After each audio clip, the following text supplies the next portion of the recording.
चंदन है इस देश की माटी, तपोभूमि हर ग्राम है, हर बाला देवी की प्रतिमा, बच्चा बच्चा राम है।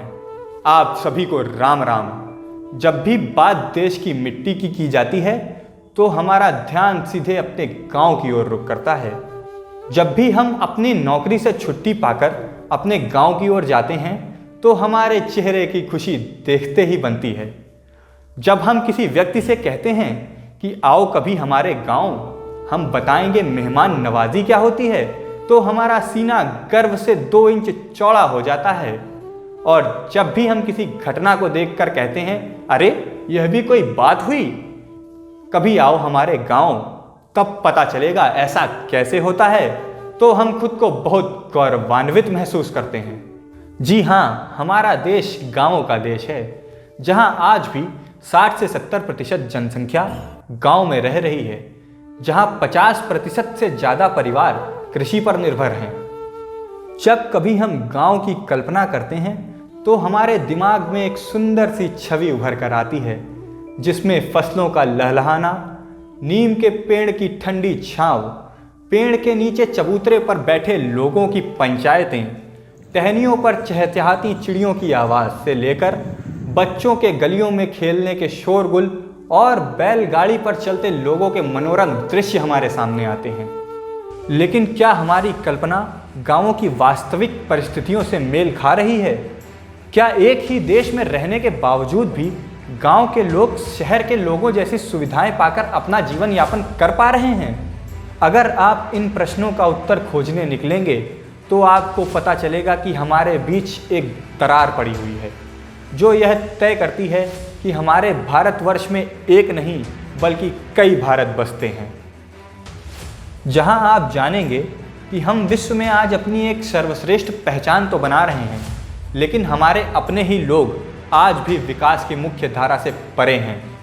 माना कि हमारी सरकारें इन लोगों को सुव्यवस्थित एवं लाभकारी योजनाओं से आगे बढ़ाने में मददगार हैं, लेकिन क्या इन योजनाओं का लाभ प्रत्येक व्यक्ति तक पहुंच पा रहा है, या सिर्फ ये योजनाएं सरकारी दफ्तरों में रखी फाइलों को सुशोभित कर रही हैं? यह भी सही है कि गुलामी की जंजीरों के बाद हमारे ग्रामीण क्षेत्रों का विकास भी हो रहा है, लेकिन सच यह भी है कि जहां हमारे शहरों में विकास की रफ्तार एक ट्रेन की तरह है, वहीं ग्रामीण क्षेत्रों को साइकिल की रफ्तार भी नसीब नहीं हो पा रही है। यह भी कहना गलत नहीं होगा कि शहरों में या शहर के लोगों को समस्याएं नहीं हैं, लेकिन शहर और गांव की समस्याओं में अंतर उतना ही है जितना धरती और आसमान में। जहां एक ओर हम अपने देश की अर्थव्यवस्था को वैश्विक स्तर पर मजबूत बता रहे हैं, वहीं दूसरी ओर आज भी कई गांव ऐसे हैं जहां लोग 2 वक्त की रोटी के लिए पलायन के वास्ते दरवाज़ों पर ताले लटके नजर आते हैं।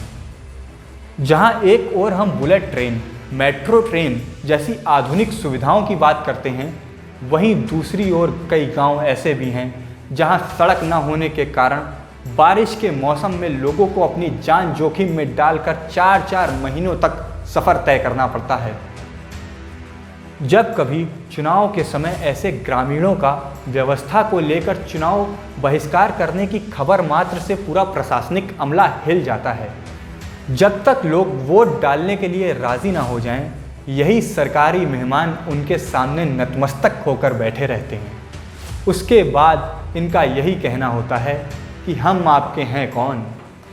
हमारे देश की लोकतांत्रिक व्यवस्था का चौथा स्तंभ कहा जाने वाला पत्रकारिता जगत भी मुद्दों की गर्माहट को अपने मुनाफे के तराजू में रखकर तौलता है। हमारी मीडिया भी इनकी समस्याओं को जानते हुए भी मौन धारण करके बैठ जाती है। तो वहीं कुछ ऐसे मुद्दे भी हैं जो उछाले जाते हैं, लेकिन सिर्फ अपने स्वार्थ भाव को लेकर। आज भी हमारे देश के ग्रामीण इलाकों में लोग मूलभूत सुविधाओं को लेकर संघर्ष कर रहे हैं, चाहे बात खाने की हो, रहने की हो, या फिर शिक्षा, स्वास्थ्य व न्यायिक व्यवस्था जैसे मुद्दे हों। बात अगर विपक्षी पार्टियों की करें तो यह विपक्ष में रहकर इन लोगों के मुद्दों को उठाकर अपनी चुनावी रोटियां सेकते हैं, लेकिन सरकार में आने के बाद इनका एक ही जुमला रहता है, तेरा मेरा रिश्ता पुराना। हमारे देश के दूसरे प्रधानमंत्री लाल बहादुर शास्त्री जी का नारा था, जय जवान जय किसान। लेकिन देश का दुर्भाग्य यह है कि आज़ादी के 75 वर्ष पूर्ण होने के बाद भी हमारे देश के किसान को आज अपनी ज़रूरी आवश्यकताओं को पूरी करने के लिए हाथ फैलाना पड़ता है।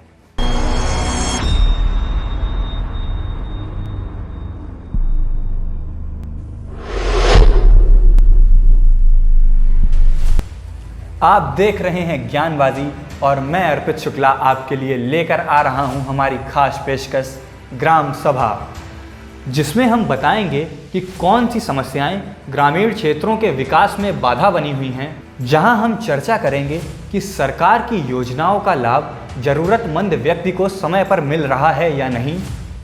जल्द ही हम हाजिर होंगे ग्राम सभा की पहली बैठक में। तब तक के लिए सभी को राम राम।